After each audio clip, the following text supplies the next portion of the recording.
Esta semana, en Vaticano, reflexionamos sobre el legado transformador del Papa Benedicto XVI y nos sentamos con su secretario personal, Monseñor Gangswein, para conversar en profundidad sobre el impacto perdurable del anterior pontífice. Además, descubriremos el proyecto Verdad y Belleza, una experiencia católica única que sumerge a jóvenes profesionales en el corazón de Roma. Todo esto y mucho más, a continuación, en Vaticano.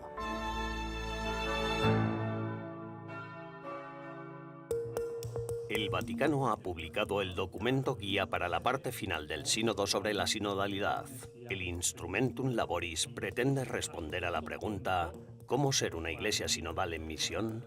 Tiene su origen en los informes de 108 conferencias episcopales, 9 iglesias orientales católicas, así como de párrocos y otros grupos eclesiales internacionales de todo el mundo. Todos estos informes reflejan una iglesia viva, muestran movimientos del espíritu y una iglesia en marcha. Mientras que el documento de orientación de la primera sesión del Sínodo del año pasado abordaba temas controvertidos como la admisión de las mujeres al diaconado, el celibato sacerdotal y el acercamiento a la comunidad LGBTQ, el nuevo documento se centra en otras cuestiones. Ofrece muchas propuestas concretas, como la institución de un ministerio de escucha y acompañamiento, una mayor participación de los laicos en la vida parroquial y consejos parroquiales más poderosos. El documento también dedica un amplio espacio a la reflexión sobre el papel de la mujer en la Iglesia. Las aportaciones recogidas en todas las fases del proceso sinodal pusieron de relieve la necesidad de dar un reconocimiento más pleno a los carismas, a la vocación y al papel de la mujer en todos los ámbitos de la vida de la Iglesia. El documento pide una participación más amplia de las mujeres en todas las etapas de los procesos de toma de decisiones, así como un acceso más amplio a los puestos de responsabilidad en las diócesis. Instrumentum Laboris también hace hincapié en la exigencia de transparencia y responsabilidad en y por la Iglesia, que ha surgido a raíz de los escándalos financieros y los abusos de menores y personas vulnerables en la Iglesia. Esto es de suma importancia, ya que la falta de transparencia y responsabilidad alimenta el clericalismo. La transparencia y la responsabilidad son cruciales, no solo en materia de abusos sexuales y financieros, sino en todos los ámbitos, incluida la planificación pastoral y los métodos de evangelización. También afecta al modo en que la Iglesia respeta la dignidad humana, como las condiciones de trabajo dentro de sus instituciones, que es una cuestión importante. Este recién publicado documento será objeto de oración, conversación y discernimiento por parte de los participantes en la segunda sesión del Sínodo de los Obispos, que se celebrará a lo largo del mes de octubre en Roma. Su finalidad es ofrecer orientaciones al Papa. Cabe esperar que la Asamblea de Octubre produzca también un documento final que será entregado al Santo Padre para una posible exhortación.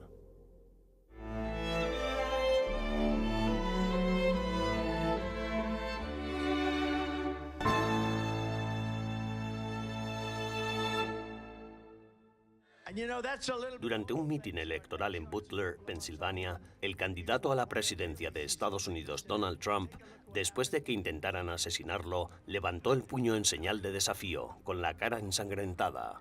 Supe inmediatamente que algo iba mal. Oí un zumbido, disparos, y sentí cómo la bala me atravesaba la piel. Sangraba mucho. Publicó Trump más tarde en sus redes sociales. El presunto atacante fue abatido por agentes del servicio secreto. Un espectador murió y otros 2 resultaron heridos en el incidente. Trump, antes de que definitivamente lo trasladaran en avión a Nueva Jersey, fue atendido en un hospital local debido a la herida causada por la bala en su oreja derecha. El padre Jason Charron, pastor católico ucraniano que dio la bendición durante el mitin de Trump, había instado a la multitud a rezar por Trump momentos antes de que el expresidente fuera herido de bala. Era la primera vez que asistía a un mitin de Trump. Era la primera vez que me pedían que lo dirigiera en oración. Recuerdo un ambiente de júbilo, una gran reunión de gente. En cuanto pidieron el momento de la oración, subí al podio. La gente fue muy respetuosa.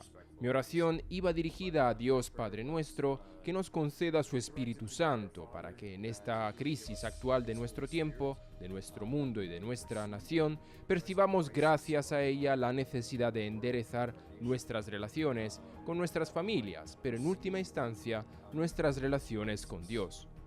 En un comunicado emitido a última hora de la mañana del domingo, la Santa Sede expresó su preocupación por el episodio de violencia de anoche, que hiere a las personas y a la democracia, causando sufrimiento y muerte. La declaración añadía que la Santa Sede está unida en la oración con los obispos de Estados Unidos por América, por las víctimas y por la paz en el país, esperando que los motivos de los violentos nunca prevalezcan.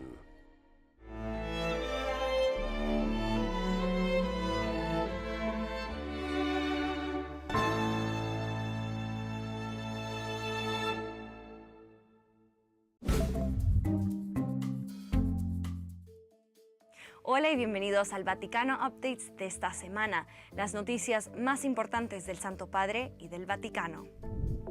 La Santa Sede condenó el atentado contra Donald Trump del 13 de julio, que sucedió durante un mitin político en Pensilvania. Aunque la herida al expresidente no fue mortal, el ataque provocó la muerte de una persona y 2 heridos.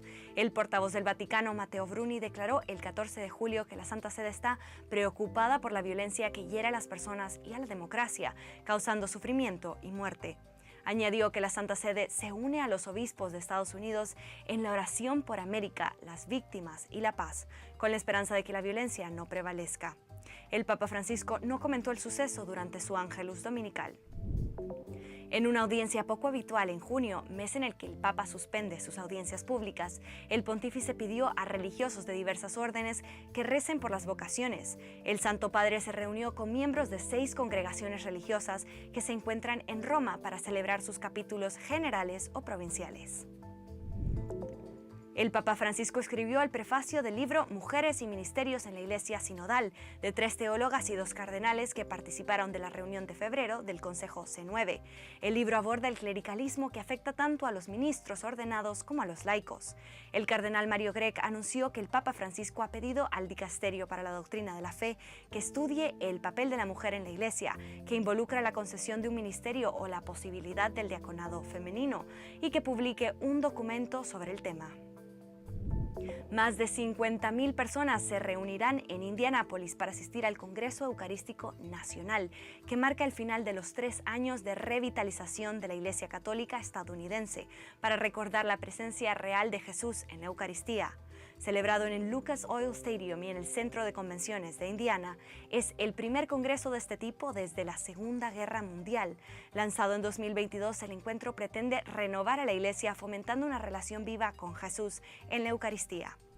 El Papa Francisco ha nombrado al secretario de Estado, el cardenal Pietro Parolin, como su representante para las celebraciones de clausura de la peregrinación de los católicos ucranianos de rito latino, previstas para el domingo 21 de julio en el Santuario Mariano de Berdichiv. Gracias por ver una vez más Vaticano Updates. Paola Riaza para EWTN Vaticano.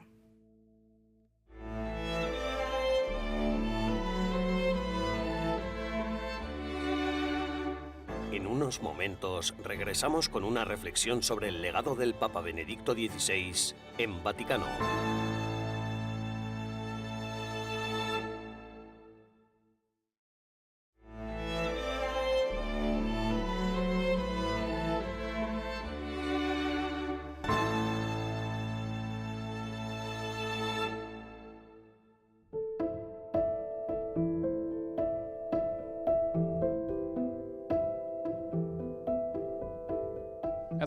Arzobispo Georg Gangswein, ¿por qué era tan importante para usted venir a Alto Ting para el Foro Benedicto? Su pregunta me sorprende. No fue ninguna sorpresa que el arzobispo Georg Gangswein se alegrara de venir a Alemania para participar en el segundo Foro Benedicto XVI. Para mí es una obligación de conciencia transmitir lo que viví con él, lo que en términos de herencia y tesoros nos dejó, porque para los católicos, para la Iglesia, para el pueblo, es un gran regalo.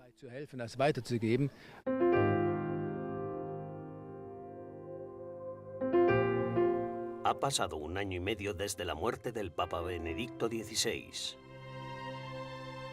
Del 10 al 14 de julio, no lejos del lugar de nacimiento de Joseph Ratzinger, diversos teólogos se reunieron en la ciudad bávara de Altötting, donde se encuentra el santuario mariano más importante de Alemania.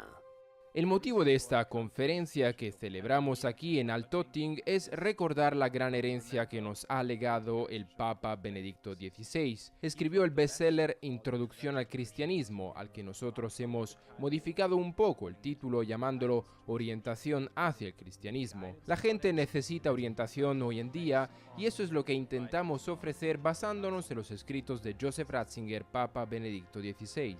La conferencia está organizada por la asociación Fundatio Christiana Virtus, en colaboración con la diócesis de Passau. Entre los ponentes se encontraba el cardenal Kurt Koch, prefecto del Dicasterio para la Promoción de la Unidad de los Cristianos, que habló sobre la importancia de la obra teológica del Papa Benedicto. Le echo mucho de menos porque era una persona muy amable, una persona con una fe muy profunda y un teólogo muy inteligente. Lo que caracterizaba al Papa Benedicto era esas tres características combinadas en una sola persona. Celebraba misa todos los días, rezaba el breviario. Eso ha motivado que hayamos querido reflejarlo durante el Congreso, incluyendo momentos de oración entre los momentos de debate y los momentos de conferencias. En el Foro Benedicto no solo se habló del legado teológico del Papa Benedicto, sino también de su lado humano. Empecé a estudiar teología en Münster en el semestre de verano de 1965-1966 y fue entonces cuando lo conocí. Me impresionó mucho, me di cuenta de que nunca buscaba los aplausos de la audiencia. Era un hombre muy sencillo, llegaba en bicicleta portando un viejo maletín, se notaba que lo importante para él era abrirnos a la fe. La hermana Christine Felder ha apoyado al entonces cardenal Joseph Ratzinger en su casa de Roma desde 1988. Estuve con él cuando era prefecto de la Congregación para la Doctrina de la Fe durante 10 años. Al cumplirlos, pensé, este aniversario hay que destacarlo de alguna manera. Es algo especial. Preparé un pequeño postre con el número 10. A él le gustaban mucho los postres dulces, pero ese día llegó a casa, vio el postre con el número 10 y dijo, «Hermana Christine, eso no es motivo de celebración». Aquello me afectó mucho, pero entendí que él anhelaba poder dedicar más tiempo a sus libros y a la teología sin todas las presiones externas. Por favor, remóntenos a aquella noche en la que salió la fumata blanca y Benedicto fue elegido. ¿Estaba usted por aquel entonces en la plaza de San Pedro? No, pero sospechaba que saldría elegido. Toda mi comunidad estaba sentada frente al televisor. Veníamos de vísperas y escuchamos que las campanas de San Pedro comenzaron a sonar. Pensé que ya no podía llegar a la plaza de San Pedro. Fui la única que se quedó en casa y se sentó delante del televisor. Y no me van a creer. Salen los cardenales y cuando llega el momento del anuncio, empieza el cardenal protodiácono Jorge Arturo Medina a decir el nombre Josephum y justo en ese momento tuvimos un apagón en nuestra casa y no escuché el apellido. Corrí a buscar una radio. Cuando por fin encontré una, ya había recibido una llamada de una amiga anciana de Austria y ya tenía claro que se trataba de Joseph Ratzinger. Después de la renuncia del Papa Benedicto, ¿cambió en algún modo? Antes había dicho que estaba cansado, que ya no tenía fuerzas. ¿Estaba amargado y decepcionado? No, no estaba resentido ni decepcionado en modo alguno. Nunca lo vi así. Y eso que fue una persona con la que conviví en todas las fases de su vida, desde 1988 hasta el final. Un final lleno de paz y satisfacción, o quizá debería decir lleno de una gran confianza en Dios. Su dimisión como papa fue una decisión que tomó ante Dios y yo creo que siempre se sintió en paz con Dios.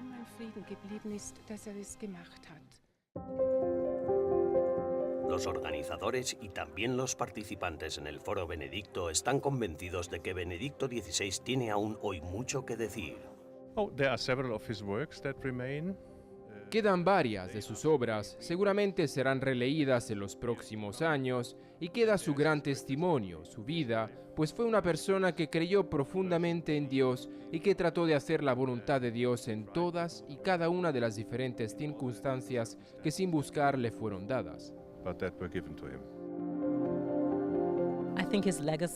Creo que su legado es una teología profunda que nos muestra que la razón y la fe no se oponen y que nuestro intelecto, nuestro cerebro, nuestra cabeza, nuestro corazón, nuestra alma, que todos ellos van juntos y que debemos buscar al Señor, a Jesús en todo. Aunque Benedicto XVI pasó los últimos años de su vida recluido como Papa emérito, la gente no lo ha olvidado.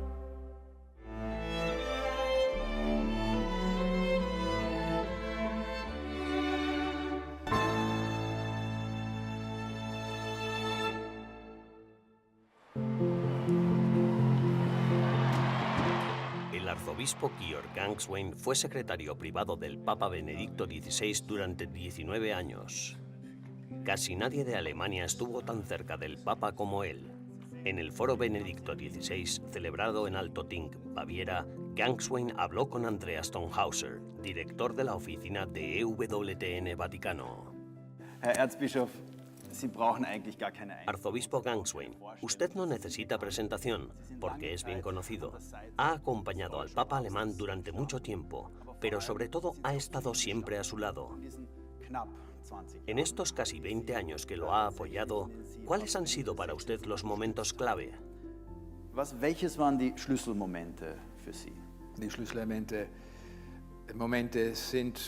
Cuando me retrotraigo a 2003, el momento clave fue cuando me preguntó si estaría dispuesto a ser su secretario durante cierto tiempo, ya que de todos modos San Juan Pablo II lo liberaría como prefecto emérito. Creo que ese fue quizás el mayor engaño de su vida, porque Ratzinger no se retiró y Juan Pablo II murió 2 años después. Por supuesto, la primera vez que se me permitió ver al sucesor de Juan Pablo II en la Capilla Sixtina fue para mí otro momento cumbre. Ya no era el cardenal Ratzinger, ahora era el Papa Benedicto. Y si saltamos hasta diciembre de 2022, pienso mucho en los últimos días del Papa Benedicto, de hecho casi todos los días.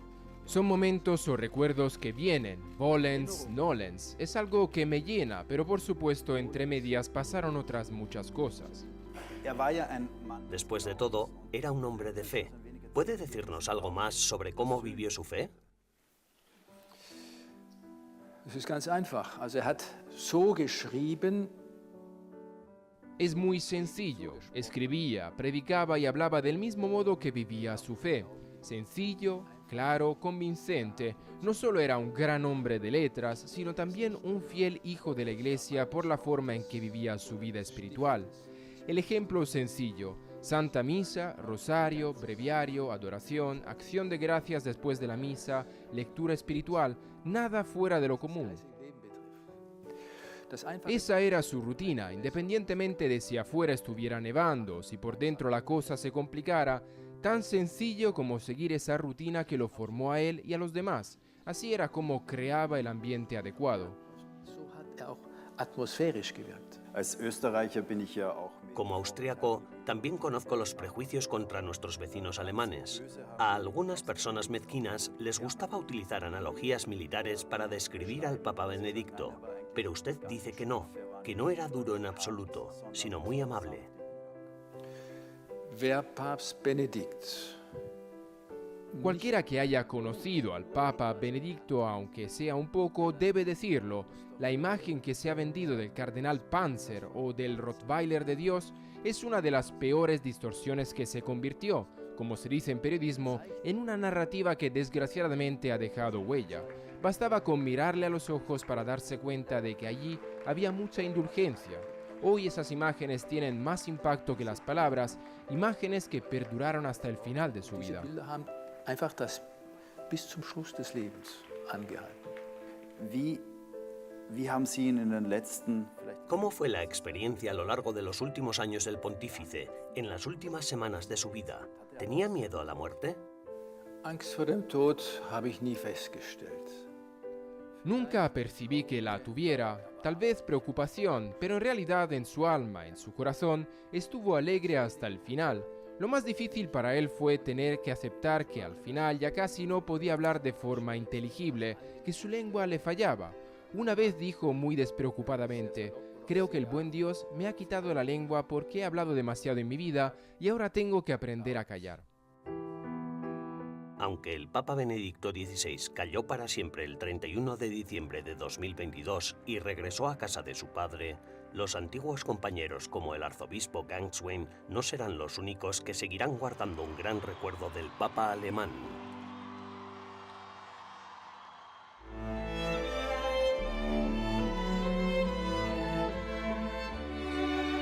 Tras una breve pausa, volveremos para explorar el papel central que la ciudad de Roma ha tenido en la evangelización a través de la verdad y la belleza.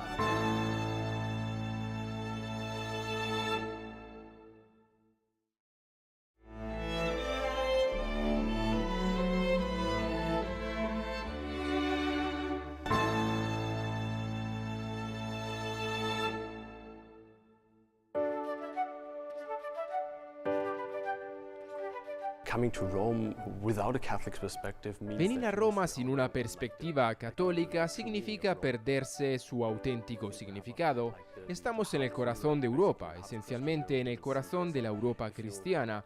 Solo si vienes con el corazón y la mente abiertos a la historia y la cultura cristianas, podrás vivir Roma en toda su plenitud.